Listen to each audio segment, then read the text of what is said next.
স্বাগত জানাই এই ভিডিওতে। মোল্লা স্পেশাল, ইস্তাম্বুল বিজয়, হোগায় এখন চুমায়। শেষ দিয়ে শুরু করি, হোগায় চুমায় কইছে না, দেখি ইসমাই আয়াজ কাদের কথা বলছে? এই মুসলিম লিডারগো কথাই বলছে, ঠিক আছে? বানোয়াট কথা বলতেছি না, মাথায় টুপি টাপি দিয়া বানোয়াট কথা বলি না। এনিওয়ে, 57টা দেশের কয়টা আছে স্বাধীন? কয়টা? মাথা তুলে কথা বলে। কয়টা বিশ্ব নেতা আছে? কয়টা পরমাণু পরাশক্তি আছে? একটাও নাই। যাই হোক, মোল্লা স্পেশাল, এই মোল্লারা অনেককেই তুরস্ককেও গালিগালাজ করে। এই এই ভদ্রলোক সরোয়ার আমাদের দেশীয় ছেলে, পটুয়াখালী সম্ভবত এর বাড়ি, ইস্তাম্বুলে থাকে এবং একটা সংবাদ সংস্থায় চাকরি করে। ভালোই বিশ্লেষণধর্মী ভিডিও করে, দেখি, রেগুলারই দেখি বলতে গেলে। ওর কাছে কিছু খবর পাওয়া যায়।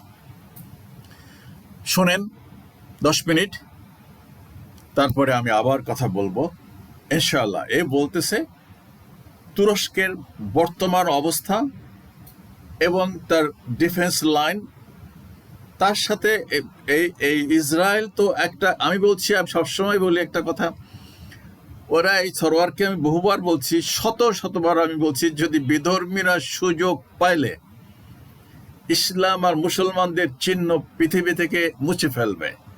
কথাটা আবারও বলে রাখলাম। এই মোল্লাদের মগজের মধ্যে সারাদিন খালি বিভক্তি সৃষ্টি করে, হিংসা বিদ্বেষ চড়ায়, আসল কামে মোটেও নাই। আজকে তাদের তো কথা ছিল শাসন করা, রাষ্ট্র শাসন করা, নবী মুহাম্মদ সাল্লাল্লাহু আলাইহি ওয়াসাল্লাম কিংবা খলিফাগণের মতন। কিন্তু একটা দেশেও, 57টা দেশের একটা দেশেও তো তারা নাই। যদিও ওই যে এরদোগান কোরআনে হাফেজ, উনি তো একজন মডার্ন শাসক, এবং আমার দৃষ্টিতে মুসলমানদের ভিতরে একজন মানুষই আছে কিছু কথা বলে এবং সৎ। যাই হোক, 10 মিনিট শুনেন, তারপর আমি আবার কথা বলবো। 2 মিনিট আমি কথা বললাম, ঠিক আছে? বড় অধীনে বলা যায়, অনেকগুলো এখানে সামরিক ঘাঁটি আছে। আজারবাইজানে তুরস্কের বড় ধরনের একটা সামরিক ঘাঁটি গড়া হয়েছে। কাতারে তুরস্ক বড় ধরনের একটা সামরিক ঘাঁটি গড়েছে। পাকিস্তানের সাথে গত কয়েকদিন আগে তুরস্ক, পাকিস্তান, সৌদি আরব একটা চুক্তি হয়েছে। সৌদি আরবের সাথে একটা সামরিক চুক্তি হয়েছে। এখানে সুদানের সোয়াকিন দ্বীপ তুরস্ককে 99 বছরের জন্য দেয়া হয়েছে। সুদানের বর্তমান সেনা সমর্থিত সরকারের সাথে তুরস্কের সামরিক চুক্তি আছে। এরপরে সোমালিয়াতে তুরস্ক তার দেশের বাইরে সবচাইতে বড় সামরিক ঘাঁটি গড়েছে।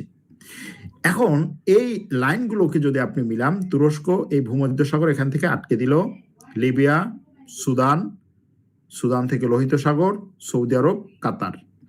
এরপরে এই ইরাকের মধ্যে তুরস্ক এখন নতুন করে একটা বড় ধরনের ডেভেলপমেন্ট রোড নিয়ে আসছে কুয়েত পর্যন্ত।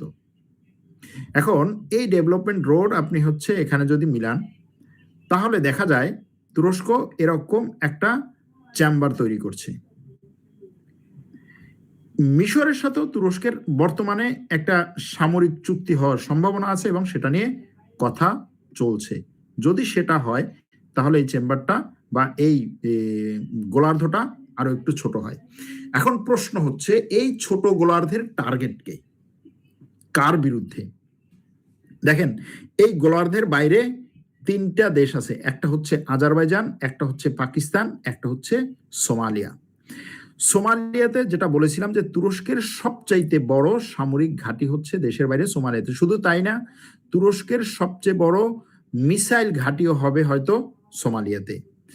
পাকিস্তান তুরস্কের সাথে এমন একটা বন্ধুত্ব অথবা এমন একটা ভাই ভাই সম্পর্ক যে পাকিস্তানের সামরিক বাহিনীর সাথে তুরস্কের সামরিক বাহিনীর সম্পর্কটাকে অনেকে দেখছে যে এ যাবৎকালের বা বিশ্বের যতগুলো এই ধরনের সম্পর্ক আছে তার মধ্যে সবচেয়ে শক্তিশালী। পাকিস্তানের আছে পারমাণবিক বোমা। আজারবাইজানকে বলা হয় যে তুরস্কের 2 দেশ 1 জাতি, এবং এই আজারবাইজানে তুরস্ক সবচাইতে বড় শক্তিশালী সামরিক উৎপাদন কেন্দ্র গড়ে তুলেছে এই দায়রের বাইরে। এখন এই দায়রেকে যদি আপনি এই ছোট আকারে যেটা দেখাচ্ছি, এই ছোট আকারে দেখতে গেলে আপনি দেখবেন যে এই দায়রের একদিকে হচ্ছে স্থলসীমা, আর একদিকে হচ্ছে জলসীমা। এখন এই জলসীমায় আপনার নিয়ন্ত্রণ প্রতিষ্ঠা করতে হলে আপনাকে কি করতে হবে? আপনাকে অবশ্যই নৌবাহিনীকে দ্রুত শক্তিশালী করতে হবে। একটু আগে বলেছিলাম না যে তুরস্ক 50টা যুদ্ধ জাহাজ তৈরি করছে নিজের নৌবাহিনীর জন্য এবং আরো 25টা তৈরি করছে মিত্র দেশগুলোর নৌবাহিনীর জন্য। কতটা হচ্ছে? 75টা। এই যে দ্রুত যুদ্ধ জাহাজ তৈরি করার যে ক্যাপাসিটি, ক্যাপাবিলিটি, এটাকে বলা হয় যে আমেরিকা এবং ফ্রান্সের চেয়েও দ্রুত সে এই যুদ্ধ জাহাজগুলো তৈরি করছে। এরপরে ড্রোন ক্যাপাসিটি তো মোটামুটি জানাই আমাদের।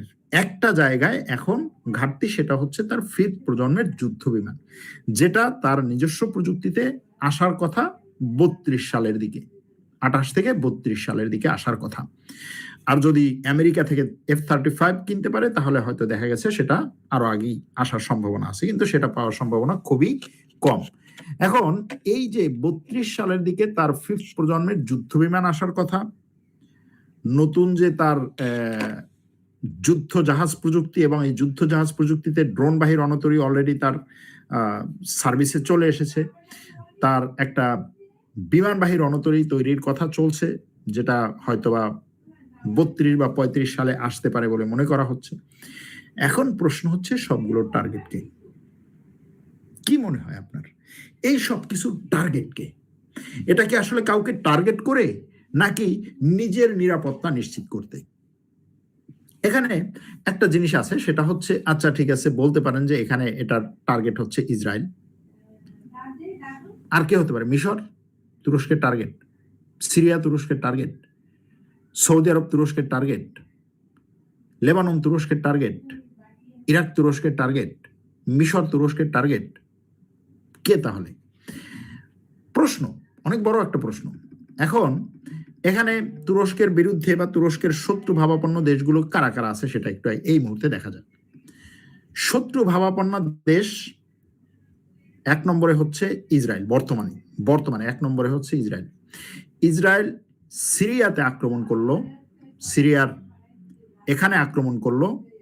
আক্রমণ করার পরে ইসরায়েলের পক্ষ থেকে বলা হলো যে এই আক্রমণ আমি সিরিয়াকে করি নাই, এই আক্রমণের টার্গেট হচ্ছে তুরস্ক সরাসরি। ইসরায়েল এখানে এই অঞ্চলে মুসলিম দেশগুলো নিয়ে জোট করতে চায়, সুন্নি বিরোধী জোট করতে চায়, বিভিন্ন ধরনের তার বক্তব্য আছে।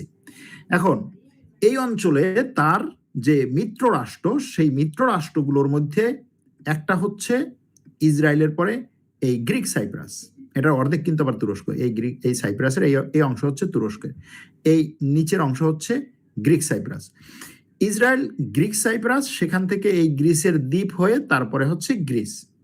এইভাবে সে বিভিন্ন ধরনের প্ল্যান করে এবং পরিকল্পনা করে। সেই প্ল্যান এবং পরিকল্পনার একটা হচ্ছে যে ইসরায়েল থেকে একটা পাইপলাইন গ্রিক সাইপ্রাস হয়ে গ্রিসের দ্বীপ হয়ে মূল গ্রিস এবং সেখান থেকে ইউরোপে যাবে তেল গ্যাস নিয়ে। আরেকটা পরিকল্পনা ছিল যে এখান থেকে উৎপাদিত বিদ্যুৎ এই জায়গা হয়ে ইউরোপে যাবে। কিন্তু সেখানে বাদ সেধেছে কে? তুরস্ক এবং লিবিয়ার মধ্যকার এই যে সামুদ্রিক চুক্তিটা। এই সামুদ্রিক চুক্তি বলছে আমার এই সমুদ্র সীমার মধ্য দিয়ে আমার অনুমতি ছাড়া তুমি কিচ্ছু নিতে পারবে না। একটা কি বলে এটাকে, পাখিও উড়িয়ে নিতে পারবে না। তার এই সামুদ্রিক সীমা নিয়ে লিবিয়াকে বিভিন্নভাবে, লিবিয়ার বর্তমান যে সরকার আছে আন্তর্জাতিক সমর্থিত, সেই সরকারকে দুর্বল করে তারপর সেখানে খলিফা হাফতারকে শক্তিশালী করা, তাকে ক্ষমতায় নিয়ে আসা, এরকম একটা আন্তর্জাতিক প্রকল্প ছিল। তুরস্ক সেখানে আবার কি করেছে, গিয়ে খলিফা হাফতারের সাথে হাত মিলিয়েছে এবং খুব সম্ভবত খলিফা হাফতার হয়তোবা ভবিষ্যতে ক্ষমতায় আসলে তুরস্কের সাথে এই চুক্তিটাকে মেনে নিবে। এখন এই যে মেনে নেওয়া, এই ক্ষেত্রে কি হচ্ছে, গ্রিস তুরস্কের বিরুদ্ধে যে বিভিন্ন ধরনের পরিকল্পনা করতে চায় এই এজিয়ান সাগর নিয়ে, সেই পরিকল্পনায় গ্রিসকে ইউরোপের চেয়েও বেশি সাপোর্ট দিচ্ছে ইসরায়েল এই গ্রিক সাইপ্রাস হয়ে। গ্রিক সাইপ্রাসে প্রচুর পরিমাণে ইহুদি এখানে বসতি করেছে। গ্রিক সাইপ্রাস নিয়ে একদিন কথা বলবো, অনেকবার বলেছি যে এই সাইপ্রাস নিয়ে কথা বলবো। সাইপ্রাস মুসলমানদের জন্য কত গুরুত্বপূর্ণ একটা শহর ছিল, একটা জায়গা ছিল সাইপ্রাস মুসলমানদের জন্য। তাই তুর্কিদের এই কি বলে, এই এই দখল করার আগে, ইস্তাম্বুল বিজয় করার অনেক আগে এই সাইপ্রাস অনেক গুরুত্বপূর্ণ একটা জায়গা ছিল। যাই হোক, এখন এই জায়গাতে বলতে পারেন যেটা বললাম যে এখানে যে একটা গোলার্ধ তৈরি করা হয়েছিল, সেই গোলার্ধের বাইরে আছে কে? গ্রিস। আর এই গোলার্ধে যদি মনে করা হয়, যদি মনে করেন যে এই গোলার্ধের টার্গেট হচ্ছে ইসরায়েল, তাহলে এখানে একটা প্রশ্ন আসবে। প্রশ্নটা হচ্ছে যে ইউরোপ যদি এই ক্ষেত্রে তুরস্কের বিরুদ্ধে এখান থেকে সৈন্য চালানো শুরু করে তাহলে কি হবে? সেই ক্ষেত্রে পরিকল্পনাটা কি? সেই ক্ষেত্রে পরিকল্পনাটা হচ্ছে ইউরোপের মধ্যে কয়েকটা দেশ,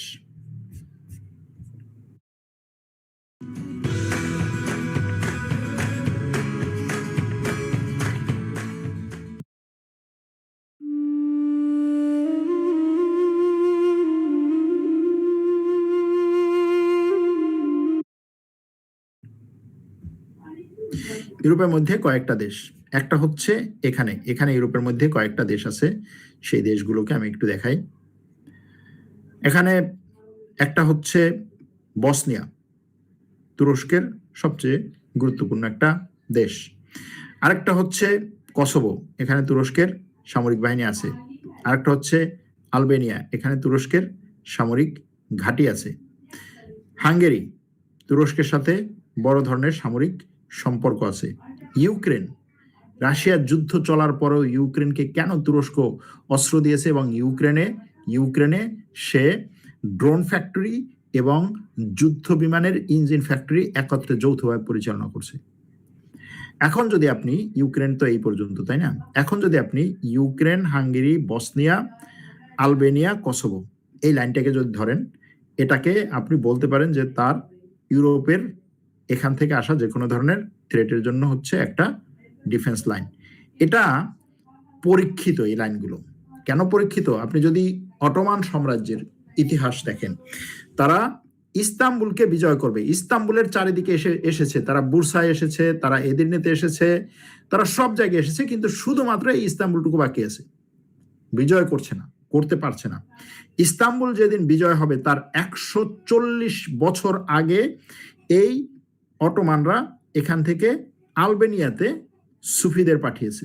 আলবেনিয়ায়, মন্টিনিগ্রো, কসোভো, সার্বিয়া, বসনিয়া এই অঞ্চলে সুফিদের পাঠিয়েছে। হাঙ্গেরি, এরপরে এখানে এখানে ক্রাইমিয়াতে তাতারদের সাথে তাতার মুসলমানদেরকে পাঠিয়েছে। এই ইউক্রেনের বিভিন্ন অঞ্চলে সে বিভিন্ন ধরনের ঘাঁটি গেড়েছে। তারপরে যখন এই অঞ্চলগুলো মুসলমানদের অধীনে আসলো, এই অঞ্চল, এই যে মন্টিনিগ্রো, তারপরে হচ্ছে সার্বিয়া, এরপরে নর্দার্ন মেসিডোনিয়া, এই অঞ্চল যখন মুসলমানদের হাতে আসলো, সেটা কবে? সেটা এই ইস্তাম্বুল বিজয়ের 100 বছর আগে। এই অঞ্চল মুসলমানদের হাতে আসার পরে যখন এখানে তারা শক্তিশালী হলো, তারপরে এই ফাতিহ সুলতান মেহমেদ ইস্তাম্বুলকে ঘেরাও করলো এবং ইস্তাম্বুলকে 29 দিন পর্যন্ত ঘেরাও করে রাখলো। এই দিক থেকে কোনো সাহায্য আসে নাই, আসতে পারে নাই। এই যে ডিফেন্স লাইন যেটা বললাম, যে এইগুলো হচ্ছে আপনার পরীক্ষিত ডিফেন্স লাইন। এই পরীক্ষিত ডিফেন্স লাইনগুলোকে এখন বর্তমান তুরস্ক আবার নতুন করে রিভাইভ করতে চাচ্ছে এবং সে এটাকে ব্যবহার করতে চাইছে। এটা দুইটা কারণে। একটা হচ্ছে যখন এই ইস্তাম্বুল বিজয় হলো, ইস্তাম্বুল বিজয় হওয়ার পর কিন্তু ইউরোপ থেকে ক্রুসেডাররা এইদিকে আসতে পারে নাই। যতগুলো ক্রুসেড হয়েছিল, কেন হয়েছিল, কিসের জন্য হয়েছিল? এই যে মসজিদে আকসার জন্য।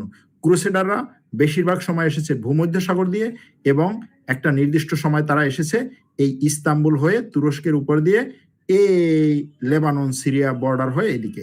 তো এই ক্রুসেডারদেরকে থামানোর জন্য এইখানে সেলজুকরা, মামলুকরা এবং কি বলে এদেরকে, তুর্কিরা, এই মুসলমানরা তাদের ক্রুসেডারদেরকে থামানোর জন্য প্রচুর পরিমাণে লড়াই করেছে, বিভিন্ন সময়ে কচুকাটা করেছে তাদেরকে, তারা লড়াই করেছে, শহীদ হয়েছে। শেষ পর্যন্ত ইস্তাম্বুল দখলের পরে ক্রুসেডাররা এদিকে আসতে পারে নাই। তারও আগে যখন হচ্ছে এখানে গিয়ে তারা এই কি বলে ডিফেন্স লাইনটা তৈরি করলো, তারপরে ক্রুসেডাররা আসতে পারেনি। এগুলো ইতিহাস, এই ইতিহাসগুলো থেকে অনেক কিছু শেখা যায়, শিখতে হয়। তো ওকে, সো শুনলেন সরোয়ার আলমের কথা। এই ইস্তাম্বুল সম্পর্কে নবী মুহাম্মদ সাল্লাল্লাহু আলাইহি সাল্লাম বলেছিলেন, কতই না সুন্দর হবে সেই সেনাপতি এবং তার সেনাবাহিনী যারা এই ইস্তাম্বুল জয় করবে। এটা মুসলমানদের শহর ছিল না, তুরস্ক মুসলিম দেশ ছিল না। এখন 57টা দেশ, তখন তো একটা দেশও ছিল না। 57টা দেশ, 200 কোটি মানুষ, পারস্য জয়, অমুক জয়, তমুক জয়ের বড় বড় ওয়াজ করে। যাই হোক, বহু চেষ্টা করা হয়েছে নবী মোহাম্মদ সাল্লাল্লাহু আলাইহি সাল্লামের এই কথাটা, এই হাদিসটাকে একটু মানে গৌরবান্বিত করে। স্বাভাবিক কথাই, মুসলমানরা তো আর জীবনের পরোয়া করে নাই। নবীর জন্য জান দিতে বা তার একটা কথাকে কার্যকরী করার জন্য মরিয়া হয়ে চেষ্টা করছে, কিন্তু পারে নাই। শেষ পর্যন্ত 1553 সালে সম্ভবত আর কি, যাই হোক। সো দ্বিতীয় মোহাম্মদ, আমি তো পড়ছি, উনি একেবারে ছোট বয়সে সিংহাসনে আরোহণ করছে, কিন্তু পারে না। পরে আবার বাবাকে ডাকছে, বাবা আসছে, বসছে। পরে 21 বছর বয়সে মনে হয় সম্পূর্ণ ক্ষমতা উনি নিচ্ছে। আজকে ওনার যে শিষ্য, ওনার যে ওস্তাদ, সে ওনাকে বলছে তোমাকে এই ইস্তাম্বুল জয় করতে হবে। ওনার নামটা মনে আসতেছে না, আমি এর আগে এটা নিয়ে গবেষণাও করছি অনেকদিন। উনি কিভাবে এই দ্বিতীয় মোহাম্মদ ইস্তাম্বুল জয় করছে সেটা জানবেন? এক কথা সংক্ষেপে বলি আর কি, বড় করতে চাই না। পাহাড়ের উপর দিয়ে নৌকা নিয়ে গেছে, জাহাজ, যুদ্ধ জাহাজ। পৃথিবীর ইতিহাসে দ্বিতীয় কোনো ঘটনা নাই এরকম।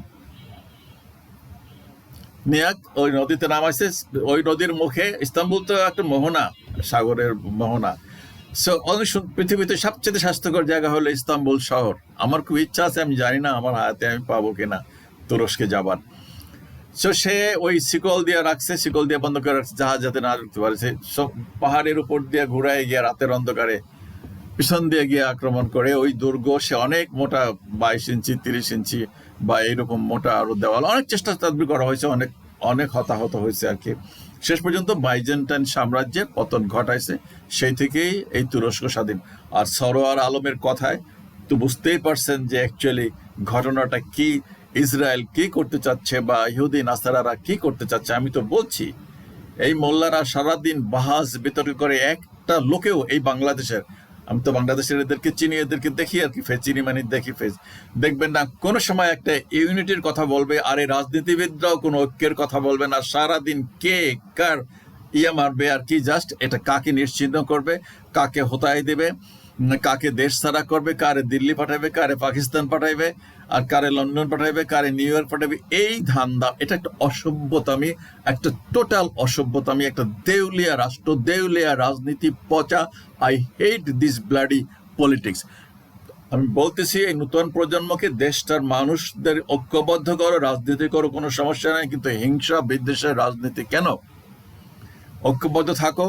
ওই যে তুরস্ক যে এরকম সেলফ ডিফেন্সের জন্য প্রস্তুতি নিচ্ছে, আমরাও একটা গ্যারাকলে পয়রা রয়েছি, চতুর্দিকে মিলাইয়া ওই যে কি বলে ভূ রাজনীতি একটা পাইছে, একটা মুখরোচক কথা, ভূ রাজনীতি করে, কথা বলে, বক্তৃতা করে সংসদে, বাইরে, এখানে। সো এই প্যাচে পয়রা, নিজের অস্তিত্ব নাই, অন্যের উপরে ডিপেন্ডেন্ট। অন্যে আমার স্ত্রী, অন্যে আমার স্বামী, রক্তের সম্পর্ক খবর নাই। নিজের যদি মেরুদণ্ড সোজা করে দাঁড়াইতে না পারো, তাইলে আসলে টিকে থাকা খুব মুশকিল। সো আমি নতুন প্রজন্মকে বলবো, বাবা যাই করো না, at the end of the day রাস্তায় ঘুমাবার আগে চিন্তা করবে যে আমি কি হিংসা বিদ্বেষ ছড়াচ্ছি, পরশ্রীকাতর ছড়াচ্ছি, না আমি এই জাতিটার ঐক্যের জন্য কথা বলতেছি বা ঐক্যের জন্য কাজ করতেছি। আমি শেষ বিচারে আমি কি একটা মুনাফেক হয়ে আল্লাহর কাছে সামনে হাজির হব, না একজন বিশ্বাসী সৎ মানুষ হিসাবে আমি আল্লাহ তাআলার কাছে হাজির হব? কাজ থিঙ্ক ওভার, আর সেভাবেই কাজ করো। আল্লাহ হাফেজ।